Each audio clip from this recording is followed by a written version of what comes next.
What's going on? It's Alfredo Lopez. Entre Eduardo Trejo. So, today's topics, a man's purpose, propaganda, and spirituality. Personally, defining what a man is important for every person, every guy in the world that identifies. A man is somebody who rejects passivity, accepts responsibility, leads courageously, and expects a greater reward. I got that from Robert Lewis's book, Raising a Modern Day Knight.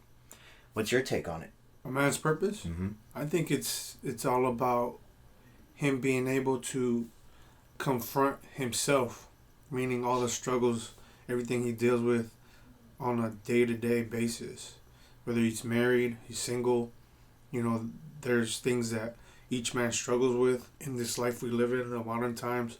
It's not easy because I feel like I've been conditioned to be very sensitive. We live in a city, right? So there's a lot of conveniences, but also there's a lot of influences that make us weak. A man's purpose deals with a lot of being strong against struggle, knowing what he needs to do, what direction he's going in his life. That also includes being the provider and the protector of his community, his family, all these things that men in our society, a man's purpose is to provide, to give protection, be able to lead, right? It's harder, I think, in these days. These are supposedly, quote unquote, the harder times, with technology making everything more convenient, easier to access information. So there's a price to that, to the conveniences that technology brings, especially to a man. A man needs to reevaluate the things in modern times. Right now, we need to refocus and reevaluate the things that we're actually doing as men today. We don't have the same opportunities to build, our own communities in terms of housing. Actually, each man in each group had to provide for that or had to get their hands dirty. Nowadays, that's either voluntarily you do that because it's a calling or that's a vocation that you get into. Go hunting, right? We used to have to go hunt for our food.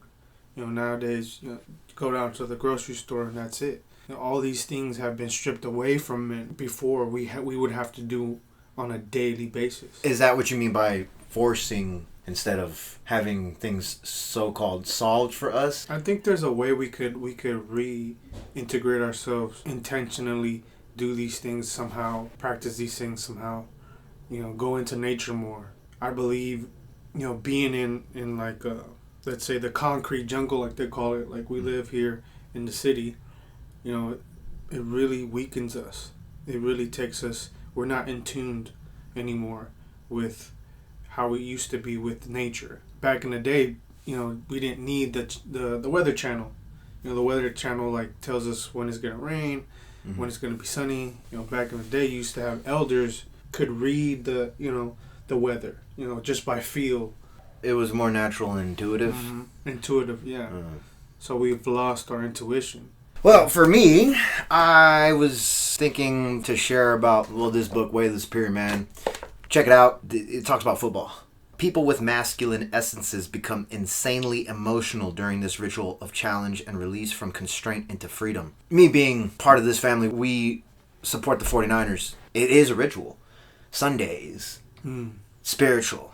Overcoming the opposition. Or start there's a little terminologies, but it... Fighting your ops. Something like that. I got ops to look out for. Opponents, your enemies.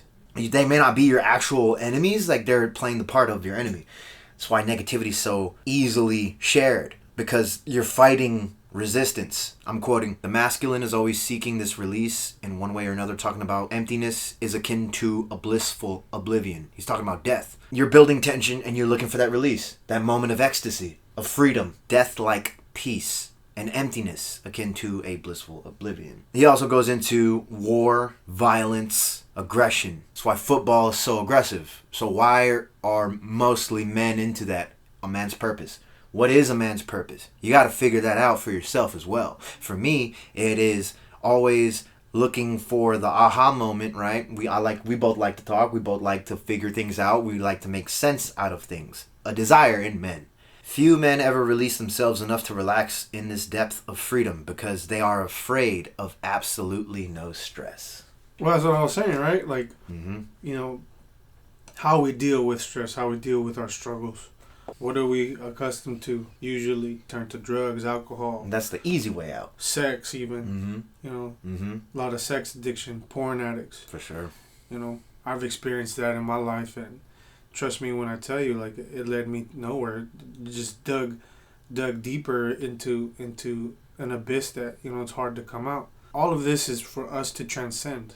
If you have an addiction, a problem with something, there's a purpose to it. Why do we want to have gains in the gym and, you know, look good, you know, but we must go beyond all these things. Mm-hmm. Like, I would, for the last 30 seconds, I'd like to define a man's purpose. A man's purpose is to express itself fully. I don't like labels, so I wouldn't label anything. I would just be. And that's why people are so afraid of being themselves, because their fear of judgment and everything else, including propaganda, which is our next topic. teach me about propaganda. Give me a simple breakdown. Teach us. It's me. Alfredo. I would define it as media intended to influence people to a certain agenda or direction. Now, earlier we were talking about it, right? Right. Could you also describe it as fear-mongering? Yeah. Okay. Because fear's inherent in us all. Fear is a natural opposition, let's say, a natural force that drives us towards the craving of anything, like the craving of sex. There's something in us all, and we want it. It's natural. It's the primal brain. So propaganda is intended to control and direct that primacy in us all. So in World War II, I forgot the name of the person that influenced and the government contracted this person. Oh, I think I heard of it. I think we were talking about that guy. Yeah, so the name escapes me right now, but this guy uses psychology. It's in sales. One can argue that anything in sales is manipulative. I'd argue that it's influential. So how are influencers even a career choice for people? Why are so many kids wanting to be YouTubers?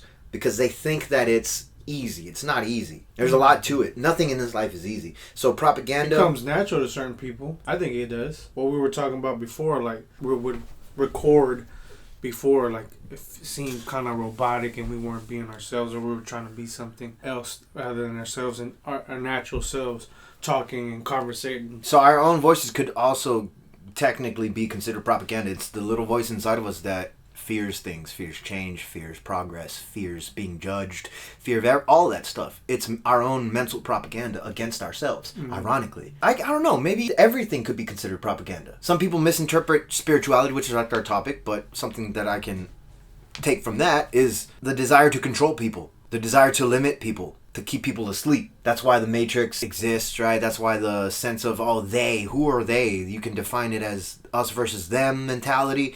Some type of resistance because money, because capitalism, right? There's people out there that in the world that exists to hate on anything and everything. That's why they're so miserable. But they choose to. They choose to follow the suffering. They choose to follow the drama, the gossip. They feed off of that. They crave it. They'll never want to change. And that's where propaganda comes in, because it's profitable. You know how easy it is to sell to people when they think that purchases will solve all their problems? Addictions. Exactly. Right? I found myself buying stuff just for the single purpose of feeling good. Right? Like excited. Like, oh, I'm about to get something from Amazon. It's exciting, right? It's a drug hit. It's a drug hit. It's dopamine. Yeah. Dopamine here, right? Dope. We can use that to our advantage. Because I buy books all the time, right? I bought this on Amazon. Yeah. I buy... It's also natural to sell. There's a book out there. There's like infinite things, right? Purchase power. What are you buying? You're voting with your dollars. What are you voting for? That matters. The energy that you put out, or they're trying to suck out of you. Yeah. So in school, back in college, we studied propaganda, and it was, Hitler used it. The United States uses it. Everybody uses it. But is it good propaganda or bad propaganda? Depends on how you look at it. What is your purpose, right? A man's purpose. Two sides to the coin, right? Exactly. You can look at it in the light. You can look at it in the dark. You can look at it from one end and justify it and validate it. You can also look at the opposite side. You can look at the dark side. We all have dark sides. What is our intentions? Mm-hmm. What is our desires? You have to know yourself first. Not many people know themselves enough to answer these questions. So when you ask me what's propaganda, I think everything's propaganda. But instead of calling it propaganda, you can flip the coin. Sales, influence, inspiration. There's good and bad to everything, including the self-help genre. Yeah. Including the so-called business moguls of the world. So when I listen to Tony Robbins, and I've seen him, I've been present in the... Remember I was telling you when I went to go see Gary Vaynerchuk? Yeah. Sylvester Stallone, Tony Robbins, and everybody in between. And I literally saw The Illusion of Man. A guy came up to me, are you here in line? Like, dude, you didn't just hear Gary say, I don't want you to idolize me. I want you to stop listening to me. I want you to do as I say for yourself. I appreciate you and I love you. Thank you for your attention. You know how contradicting that is? Very. Right? I stopped consuming his content about a year after I found it. And because he told us, he's telling us, stop listening to me and do more. We're doing that right now as we speak. And I appreciate you. He connects with me too. I love Gary. But again, idolization. I talk about Michael Sartain all the time, but I'm aware of it. I'm like, I don't idolize the guy. I'm like, he has a point. He has his shortcomings. No, we're all human beings. The propaganda is natural in commercials and what we want to promote. But there's an idea, I believe, and I don't know if it's true or not, but in traditional, like ancient Japanese sayings, I don't know, maybe they borrowed it from China. Maybe the Chinese borrowed it from whoever. Who knows where things truly originate 100% of the time. We have 3 masks as people. One that we show in public, the second one we show to our closest friends and our families, and the third no one sees at all, just us. There's shit that I refuse to share because I know it will not be accepted. It will not be seen as a good thing, understandably. The guy who shadowed me for my job, I saw he was nervous. I have a presence to me that is very imposing because I'm training, I'm improving myself, because I'm loving myself. Even when I don't. And people tell me what I should be doing, and I understand it, but something in me is like, I know it, but why do I feel this way? All these problems occur. Good. Gives us opportunity to fix it. How can we fix it? How can I do something about it? Jocko Willink. That's what Gary means. I don't want you to listen to me, but I appreciate you because something in you is not clicking yet. Yet. Propaganda is nothing in life is neither inherently good or bad. There's both sides to it, right? Any other questions from propaganda that you're still kind of unsure? I think what I'm getting from that is like it's trying to fill a void internally, but it's the wrong things and that's what they know, that there's something we're trying to fill. They use that, to their advantage to sell us stuff. We're always seeking without something to fill us up, and help us feel better about these things. But it's within that we must go. And that's a beautiful segue to the next topic, right? Spirituality. Filling the need, right? Filling the void, let's say. What is true happiness versus a false sense of happiness? We're constantly seeking something to fill that void, right? True happiness comes within. I agree. Our outer environment and circumstances has to do with how we feel within. So when we think like the Gucci bag or whatever is gonna fill that void, and it really is a false sense of happiness. It's more like pleasurable. It's like, yeah, I bought this, and it gives you status or identity. The false sense of accomplishment. Yeah. But it's a little bit more complex. It is, but it isn't. Because once you understand what a true sense of joy and happiness is, all those things fall to the wayside. Why? Because a true sense of happiness is having that peace. Like, there's nothing else you need rather than yourself and the connection to beyond all this that we are experiencing. We go to the Matrix, right? Right. We're like plugged in, right? And now it seems like we're deeper and deeper into that Matrix, and then we're plugged into our technology that this world offers us every single day, right? So we're losing more and more that connection that we want beyond the body and beyond, if you believe in God or believe in a higher power, spirit, the universe. We're losing that sense of connection, right? I'll give you a great example. I can see the difference when I'm inside and, let's say, watching TV.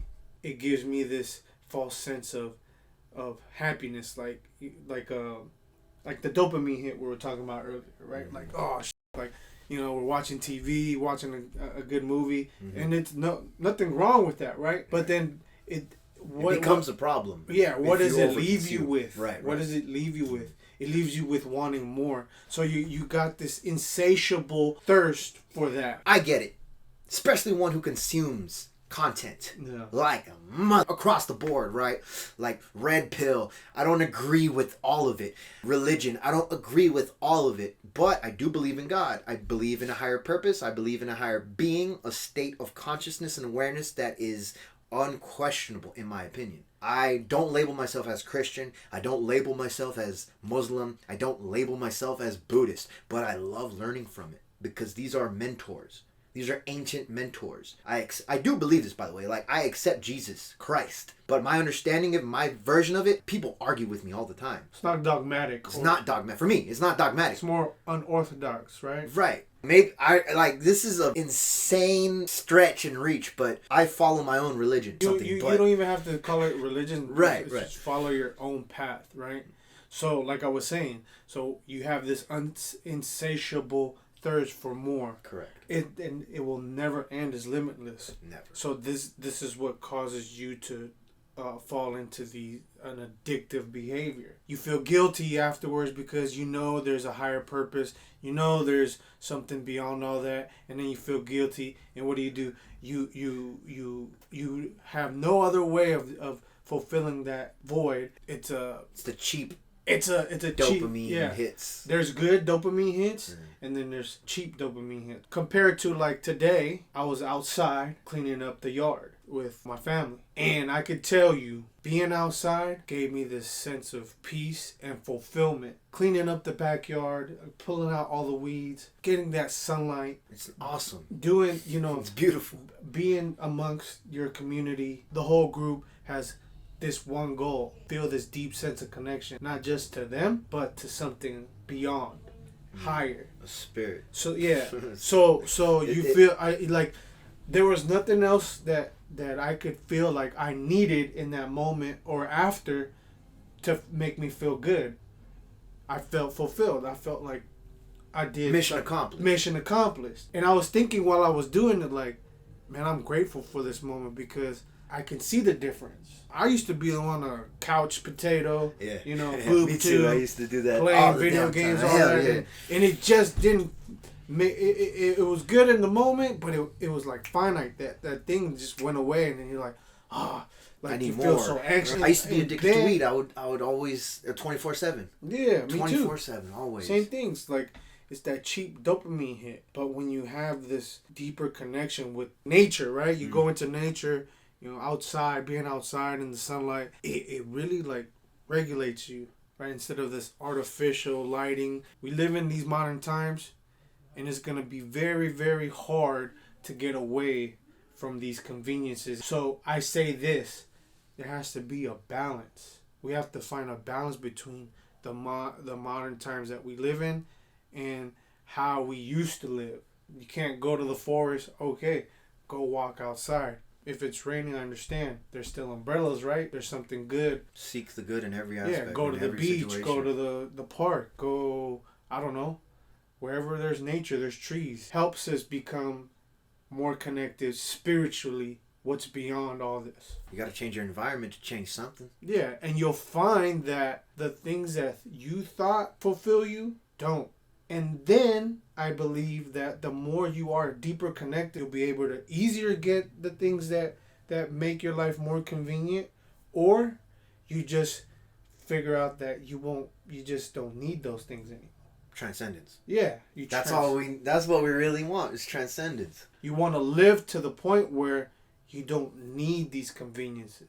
Doesn't mean that they're good or bad. You want honestly to indulge in it too. We could go back to our old ways. The problem arises when we stay in that pattern again. You got to be aware of it, though. We have to understand that this life we live in, it's like that. It's up and down. You cannot live your life and quote unquote get to heaven on a straight line. It's gonna be, I always say life is like the stock market. There's gonna be ups and there's gonna be downs. There's gonna be peaks and there's gonna be valleys. Mm-hmm.